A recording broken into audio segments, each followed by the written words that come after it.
a high bar. No stress. It's a high bar. I'm going to do Yeah. my best. I'm Adam Friedman from the Pratt Center. I'm going to whip through the PowerPoint presentation that you have there entitled Building Equity, New Land Use Tools for Housing and Jobs. And I wanted to start off by trying to answer the chair's question, which was addressed to EDC, about you hear from companies all the time that are getting squeezed out. Then you hear from city planning, there's all this vacant land. So what's going on? What's the schism there? I think the answer is that the companies know what's going on in the market, and they don't believe that area is going to stay industrial, so they're not going to invest by moving there without knowing they don't have to move again in 5 years. I was at a meeting at the Garment Center last week in which the city, to its credit, was pitching a relocation to Brooklyn, and the contractors are saying, we don't want to move unless you can guarantee that the area is not going to be rezoned or gentrified. So what is to be done about that? I think that's the industrial employment districts, because they clearly signal to the market, to the business owners, and to the landowners what's going to happen there, and they can price their property accordingly. So the first page, in manufacturing provides good jobs, you've heard enough of this. This is what the wages look like. This is the coalition that's building around it. Let's go to the next one, because that's really the important one about why. Affordable housing, the nexus between affordable housing and wages. We all support the mayor's goals of creating more affordable housing, but affordability really turns on two things. It's what's the unit cost to build, and what are the wages that the renter has to pay for that.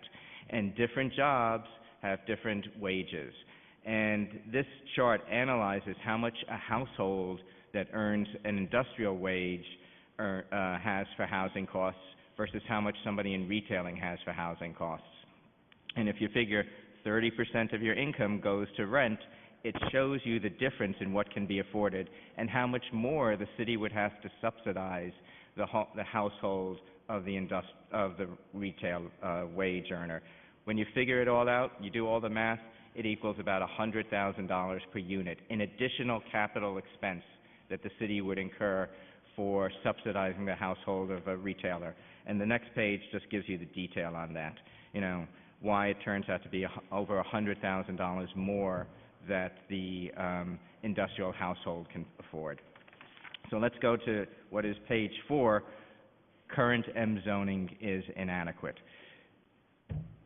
This is, I think, the same thinking behind the industrial employment districts, that these non-industrial uses are encroaching on the industrial areas and essentially gentrifying them and causing displacement.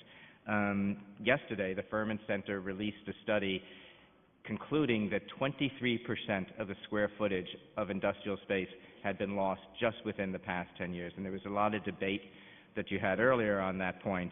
The next slide shows an example. Suppose you made us fancy color slides. We're going to give you an extra 2 minutes, but please Excellent. Thank you. Try to wrap it up. Thank you. This is part of the North Brooklyn IBZ, and it shows all the non-industrial uses that are now just causing displacement. And imagine for a moment that you're a business there, you're an industrial business, and you see the hotels going up around you. You stop investing. You're not going to buy new equipment because you think you're out of there. And it triggers a spiral of disinvestment, which leads to job loss.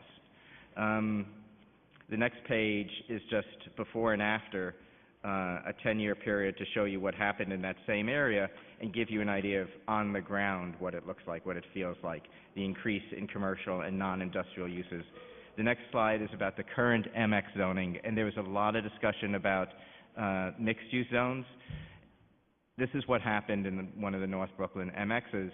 There was a significant increase in housing, and 71% of the industrial jobs disappeared.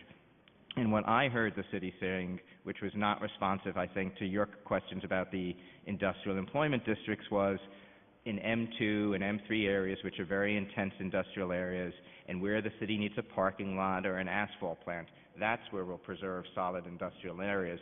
Everything else is kind of being looked at for a mixed use, and I think that's very problematic and kind of the antithesis of the IED proposal. So just to wrap up, we're strongly supportive of the Council's Industrial Employment District proposal. We think it would encourage reinvestment and job creation because it encourages security, and that's what companies need. And I would increase density there, and the discussion about financing tools should all be applied there to have healthy, vibrant industrial areas. Thank you.